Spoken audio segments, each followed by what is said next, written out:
Red said बोआ नाम का जो सांप है ये ईरान, पाकिस्तान और भारत के अंदर पाया जाता है।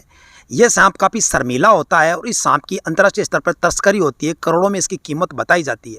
लेकिन सरदार शहर के स्नेक कैचर है विनोद तिवारी, इन्होंने इस सांप को राजासर के कुएं के अंदर से रेस्क्यू किया है और आज इसको जंगल में हम छोड़ने आए हुए हैं। इस सांप को जो है वो ये सांप है वो जहरीला नहीं होता है। हालांकि इस सांप को काफ़ी मार दिया जाता है, ये बिल्कुल जहरीला नहीं होता है और ये काटता भी नहीं है। इसके काटने के आज तक कोई केस नहीं आए हैं और इस सांप को जो है वो बेचा जाता है, करोड़ों में इसकी कीमत बताई जाती है। इसकी 2 से 2.5 किलो तक इसका वजन होता है और जिस प्रकार इसका वजन होता है उसी प्रकार इसकी रेटें हैं वो तय की जाती है। हालांकि बताया जाता है ये मिथक है और भ्रांतियां हैं और इन अफवाहों की वजह से इस जीव को वो मार दिया जाता है, जला दिया जाता है।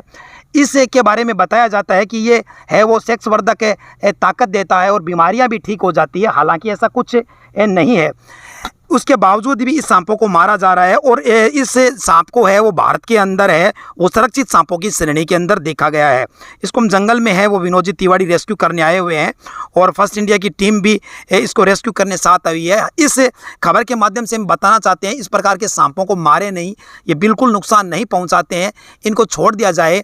इनकी संख्या बहुत कम हो गई है और अंतर्राष्ट्रीय स्तर पर इसकी तस्करी होती है, जबकि इसके वैज्ञानिक आधार पे और चिकित्सा अगर विज्ञान की बात माने तो इस सांप से ऐसा कुछ भी नहीं होता है।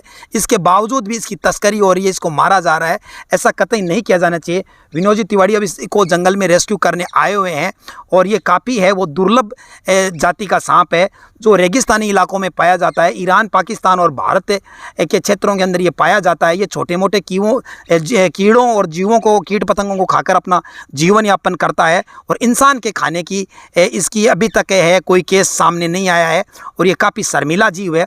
इसको दोमुही सांप, पेड़ा और भी कहा जाता है।